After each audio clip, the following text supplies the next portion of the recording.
மக்காவின் அமைதியான இரவு அது. வானம் முழுவதும் நட்சத்திரங்கள் ஜொலித்துக் கொண்டிருந்தன. அந்த நேரத்தில் சில குரைஷ் மக்கள் நபி முஹம்மது ஸல்லல்லாஹு அலைஹி வஸல்லம் அவர்களிடம் வந்தார்கள். அவர்கள் சொன்னார்கள், முஹம்மது ஸல்லல்லாஹு அலைஹி வஸல்லம், நீங்கள் உண்மையான நபி என்றால் எங்களுக்கு ஒரு அடையாளம் காட்டுங்கள். எங்களுக்காக வானத்தில் ஏதாவது அற்புதம் நிகழட்டும். நபி ஸல்லல்லாஹு அலைஹி வஸல்லம் அவர்கள் அமைதியாக வானத்தை நோக்கி பார்வை வைத்தார்கள். மனதிலே அல்லாஹ்வை நினைத்தார்கள். தமது கையை உயர்த்தி நிலாவை நோக்கி சுட்டிக்காட்டினார்கள். அந்த கணம் வரலாற்றில் மறக்க முடியாதது. அல்லாஹ்வின் ஆணையால் நிலா பிளந்து இரண்டாக பிரிந்தது. ஒரு பகுதி மலைக்கு பின்னால் மறைந்தது, மற்றொரு பகுதி மலைக்கு முன்னால் பிரகாசமாக தோன்றியது.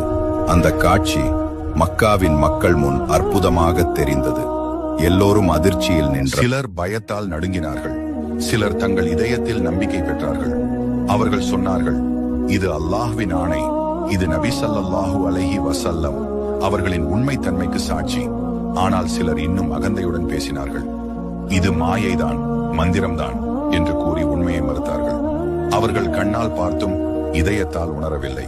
அந்த அதிசயத்தை அன்றைய இரவில் மக்கா மட்டுமல்ல, தூர இடங்களில் இருந்த பயணிகளும் பார்த்தார்கள். அவர்கள் தங்கள் நாட்டிற்கு சென்று அதே காட்சியை சொன்னார்கள். நிலா இரண்டாக பிளந்தது என அவர்கள் சாட்சி தந்தார்கள்.